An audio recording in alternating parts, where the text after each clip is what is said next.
Hey, it's Jessica, and I'm here sitting with my guinea pigs, and they're eating their dinner veg, that is. They have red leaf, a little bit of endive, not too much, and cucumbers. They have that bowl and that bowl, but no, they like to be silly sometimes and all go around one bowl. Sometimes one of them is smart and will go off to the bowl that no one's touching. There's their cage this week. It's mainly the purple flippers.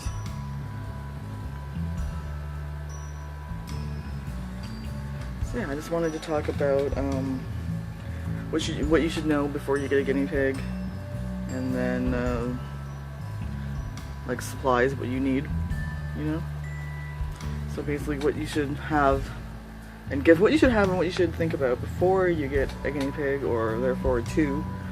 I think the main thing would be like space issues and like size of cage. And also you do need to realize that they can live up to 7 years. So depending on, you know, changes, especially with school, you know, people who are in high school and then they're going off to college, you probably can't bring your pig with you to college if you're living in a dorm, you know, and even if you can, do you really want to? So, and space would be, do you have space for a cage that is suitable size? Do you have a space like this, you know, for a C&C cage? Because even if you have just two pigs, because that's another thing, you know, some people will have just one pig, even the minimum for one pig is basically the same for two. It's a 2x3, which would be this right here. Like cut off here would be the minimum. So do you have at least that much room? It should be a 2x4 if you have two. And you do want to get two because they are herd animals. So you're gonna have to think about space, and you should probably start buying stuff beforehand. Bedding is a big, you know, issue. Are you gonna have loose bedding, or do you want to use fleece? You can look at my first videos about my guinea pigs. I had loose bedding. I had shavings and like a hair fresh material mixed together, and it took a giant bag of shavings. Like, I mean, from like the floor, my vacuum. Like, this bag is huge. It's like up to here. I actually have a bag somewhere. It's probably underneath all these tables. I could have showed you. It's a huge bag, and it would almost take the whole bag for the cage. And that was just a 2x5. At the time, I didn't have this extension. So, luckily enough, those shavings were really cheap, but I probably could have got better quality. So if you're buying Carefresh for a huge cage, that would be expensive. I know the big bags of Carefresh here are like 20 bucks. So that's $20 a week you're spending on bedding. When if you do fleece, it will be cheaper because you're spending soap, laundry detergent, the bit of hydro that it takes to run a washer, and a dryer, which I guess technically you probably don't even need a dryer. You could hang dry it if you had the time. It's more the washing that gets the fleece too wet. So you're gonna want to think about bedding. You're gonna want hay. You're gonna have to think about hay, like ongoing cost. Hay you will spend a small fortune on because they eat way more than you think. I go through a 3-pound bag, I don't even know, a week. I could probably push it, probably a little bit more a week. I think I go through like a box, which is 9 pounds, a month. A little over a month if I'm lucky, like if I can stretch it. And these bags alone, like, they look small, they take a lot. Cause I just washed these bags, but I did laundry yesterday or the day before, and I actually washed these bags, so I had to throw out what was left in them. And when you fill them from empty, they hold a lot. But I only wash the bags like every 2 weeks so they don't get dirty. So you will need hay. If you're lucky, you can probably find like a local farm by you. If you don't have any allergies, if you can go with Timothy hay, you can probably find a farm around you and then just get, you know, a big bale for like 10 bucks. Because I know I could do that, but we can't use Timothy. I don't even like the smell of Timothy. Pat can't stand it because he has allergies. He has hay allergies. He has hay fever. So, you know, it's kind of funny that we didn't even think of that before I got the guinea pigs. Like, I knew he was allergic to grass. Like, even when he can't even walk by, like, he doesn't like walking by people who are cutting their lawns in the summer because of the smell of it and how it like kicks up in the air.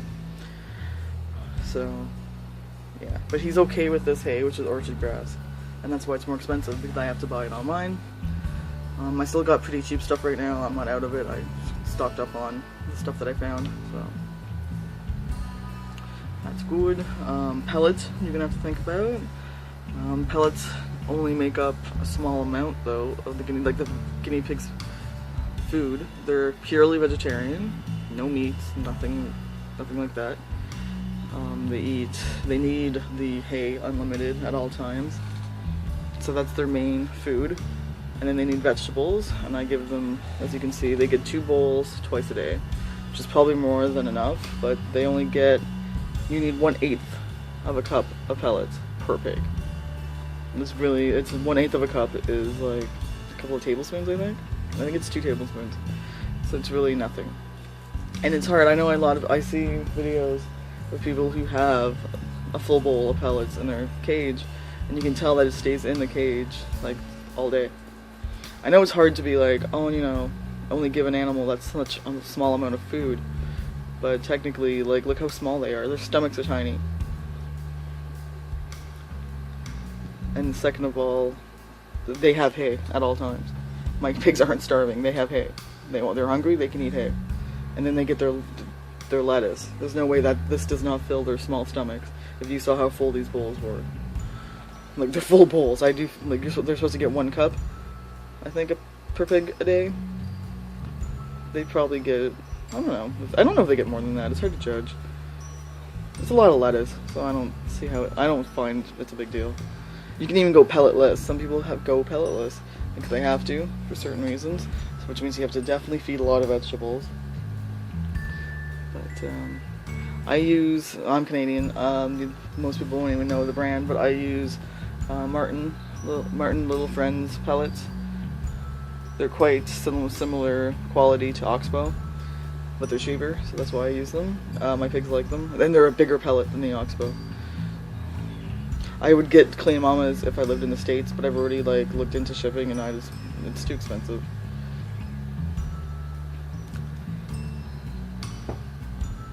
So that is what I feed, but like I said, they don't get a lot, and they get it at night, and they know it.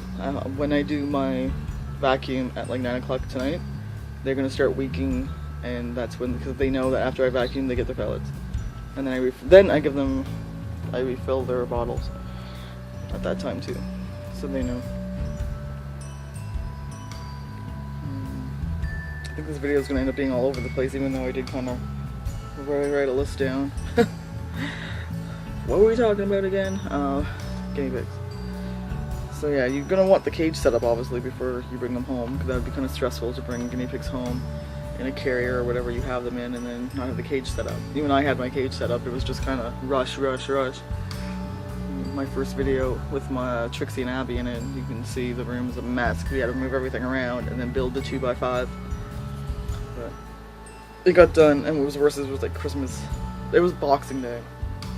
I picked them up Boxing Day, which is actually kind of funny that, you know, the person I got them from even allowed that, like how she wasn't busy on Boxing Day. Toys is not really necessary, you know. It's not something you can think, you don't have to have beforehand. You can definitely do that after you have them. They don't really play with much, you know, especially if they're older. Like the young ones used to run around, and you'd hear this little ball. That ball jingles, you'd hear it jingling, so obviously they were running into it or pushing it. I've got the older ones pushing that around, but they don't really chew on it. They like willow, that's the thing. If you want your guinea pigs to actually chew on something wooden, willow. The willow balls, willow sticks, anything willow they will actually chew on. But if they have hay, they don't need to chew down stuff. So you don't really need toys, that's more something that you'll probably want.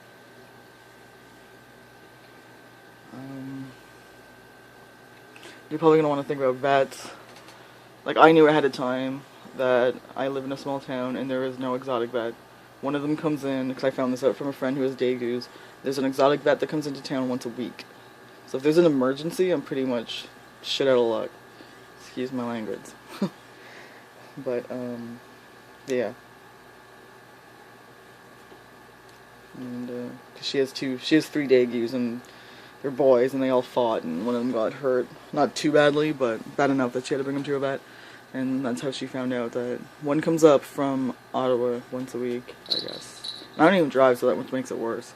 At least she drives. She probably could have driven somewhere if she really had to for her animals.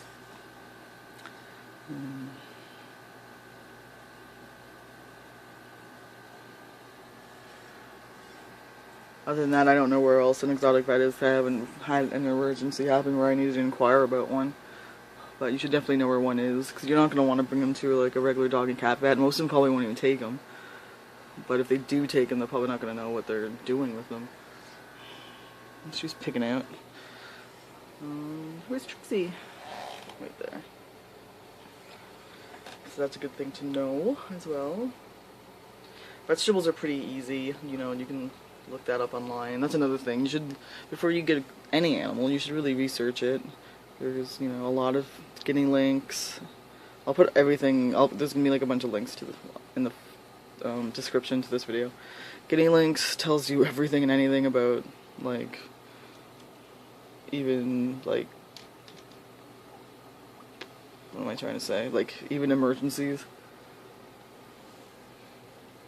Guinea links tells you about feeding, bathing, grease glands in males, which I won't get into in this video.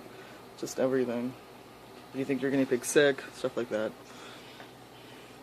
And then you can always go in the forum, or just push the forum. This is the guinea pig forum, which I am on. A lot of people are on. Go there and talk to people, or just look up old stuff. They have a chart of vegetables which safe daily and what's not, like, you know, not unsafe, but like fruits. You don't want to give fruits daily, obviously. You want to give that just a couple times a week. They get their vitamin C from, you know, anything that's really dark green. I'm gonna take these bowls out. So they obviously you obviously need to feed them lettuce every day, but I'm not going to go through. I think I already made a video about, you know, vegetables and what you can feed and not feed on a daily basis. So, yeah.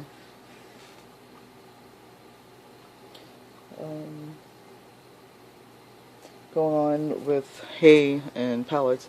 If they're under 6 months, you're going to want to feed alfalfa. At least alfalfa pellets. I don't really push the alfalfa hay. A lot of people don't feed alfalfa hay, as long as they have the alfalfa pellets for the babies and nursing guinea pigs. They get enough vitamin C from vegetables, from their pellets, that you don't need to give them supplements. Unless a vet has told you to supplement them with vitamin C, like the tablets, don't give it to them. I've seen some videos of people who are like, oh, I give this to my pig daily. Why?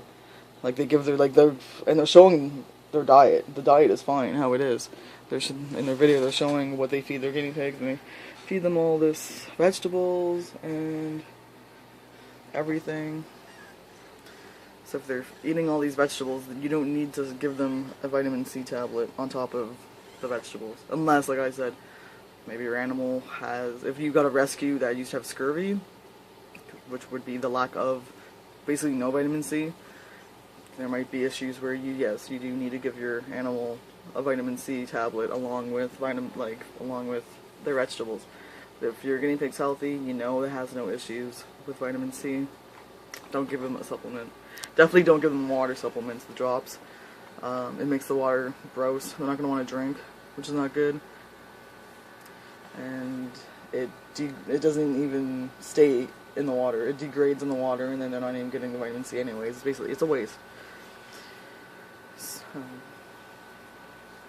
you definitely don't need to give them the vitamin C supplement, because you have to watch out for too much vitamin C. These white marks right here, that's calcium coming out of their urine. And I usually only get it, unfortunately, seems to be a habit, when I feed endive. I bought endive, I find again, because I found some good looking endive But unfortunately, when I buy endive, I get like a package of 4. They don't sell it singly, which I wish they did, because I would only buy like 1 or 2. But now I've got 4 things of endive, and I have to feed them before they go bad. But I still don't give them much. They got 1 leaf in each bowl. But it's Belgian endive, not curly endive, so I think the Belgian one is the one that's higher in calcium. And they obviously just don't need it, so this might be it. I probably won't give them endive ever again. Because too much can lead to the calcium deposits. Calcium deposits can lead to bladder stones, which you definitely don't want. You know, they can die from that. And if they don't die from it, they're going to need surgery, which is costly, and nobody wants to do that if you can help it. So that's why you don't want over vitamin C. And that's why you want them to drink a lot also, because that flushes out their bladder. But like I said, every time I get a white spot, it's not gritty. It's just, if I touch it, it would feel like fleas. Just a white spot on the fleas. If you're getting very sludgy white spots and gritty white spots, when you feel it, you can actually, like, touch it, that's an issue. You can probably want to see a vet. And find it funny, that was mean. Find it funny that sometimes my 2 white piggies will hang out together and my 2 dark ones will hang out. I don't know where Abby went.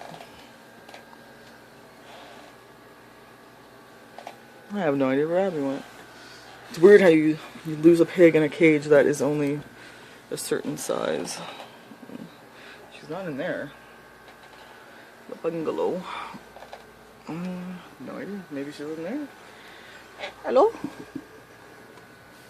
You're in there. You're silly.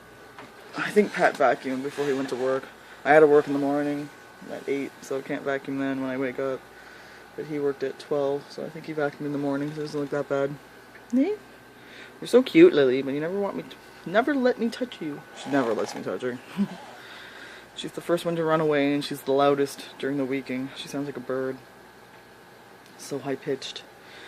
So anyways, that's enough about vitamin C. This video is already, like, way too long. Another thing you should know is they will be scared, and they're probably going to stay scared. They're not... You know, most guinea pigs won't warm up to the point where they're going to not run away from you when you pick them up. I've never seen a pig just sit there and let you pick them up. You're going to work for it a little bit. Obviously, there's going to be a pig that breaks that rule and totally is, like, likes to be cuddled and everything else. And she's popcorning. But most of them, you know, they're prey animals. They don't really want to be touched. But once you have them up and out, you know, they usually act okay on you once you're petting them and everything. It's just the initial grab. That's why some people don't even just grab them. They wait for them to be in a cozy and then pick up the whole cozy. Grooming you'll have to think about with pigs, especially if you decide to buy a long-haired, like Lily and Daisy. Where's Daisy?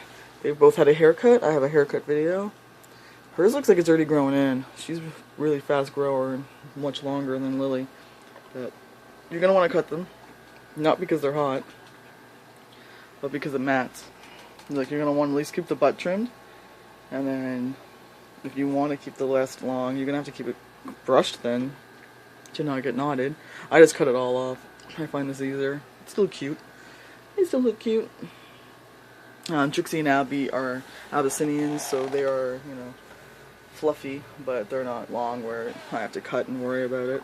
So, I wouldn't want an actual long-haired guinea pig. That you're gonna have to keep that really cut and really brushed. But you're gonna have to think about that. Now, if you have American short hair, you don't have to do anything really. If you have a boy, you're gonna have to think about grooming. Most boys, you have to, you know, clean their anal sac, check their penis because sometimes they can get hay in it. Apparently, their grease glands are usually active on males, which you'd have to clean occasionally, maybe. I'm not going to go into each of one of these because I don't have males, so I don't know. I don't have experience in any of it. So if you want to know more information about all this, you can, you know, find elsewhere on either YouTube or, like I said, Guinea Lynx has information. They have information on grooming. You're gonna have to trim their nails, which is hard to do, but you know, if you wrap them up, they don't put up too much of a fuss. They might bite you, but you know, just be careful. Other than that, they really don't need to be bathed unless you find that one of them smells or you're cleaning their butt area. And you can just do like a little butt bath if you have to. Totally.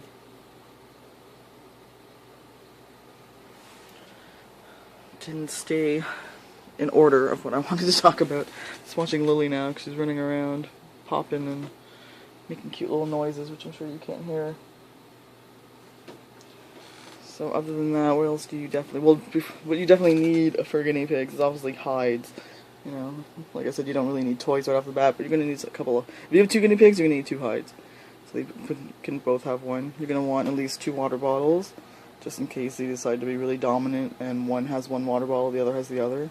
I suggest the 16-ounce ones like this, just because it's not too small and it's not huge where it's heavy on your cage. So this lasts me a day, if not long. I actually didn't change them last night, and they're still... This one's basically empty. This one's not. So... And I change them out every day. Like, I don't top it off. I'll empty this and then fill it. And I give them filtered water. Just, I have a Brita jug for my own drinking water. I use that. Not because it's cold, but just because it's filtered. I have hard water here. Not too hard. I have fish tank, so I know my water is like... The pH is about 7.8.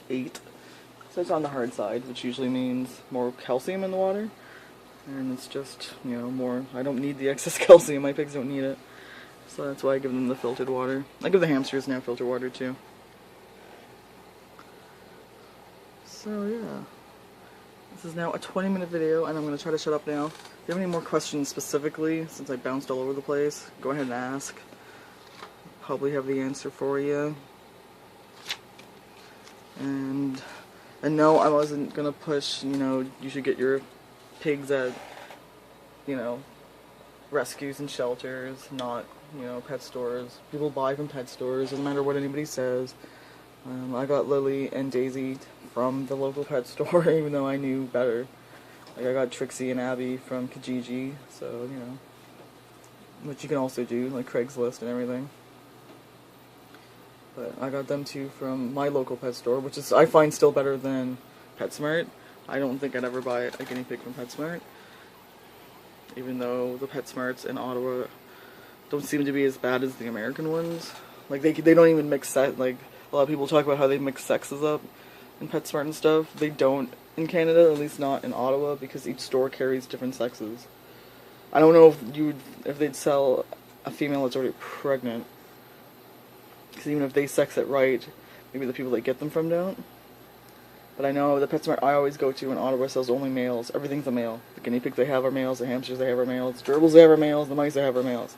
Everything's a male. If you want a female, you have to go to a different store. And that's how they make sure that nothing gets, you know, cross-sexed or whatever.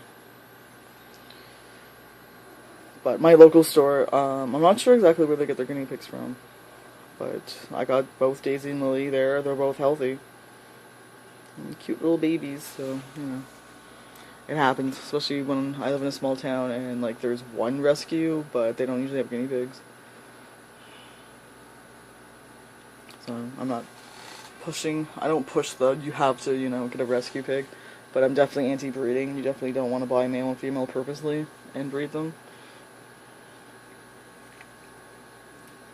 So, yeah, and another reminder is, enter my contest. I have my contest video. I'll link the contest video at the bottom. I need more entries. Not like I'll cancel it, even if I only have a couple. Like, I only have like 2 or 3 entries right now. And, like, I'm not gonna cancel it. I've seen other people do that, and I just don't think that's fair for the people who already entered. Like, if one person enters, well, that person wins then, you know? Good for you. And just like if only 3 people enter, then you have way more of odds of winning. But, you know, it's open until August something or other, I said, so there's a lot of time. I've gained a bunch of subscribers, so I was figuring maybe I'd get more entries, because maybe that's why they're subscribing, just to enter, but so far not. So enter my contest. It's pretty simple. You just gotta make a video, and make it a video response about your favorite pet, and why, and all that jazz, and introduce me to your pet. I'll have that link also in the description. And thanks for watching, and thanks for staying these 25 minutes while I ramble. Bye bye.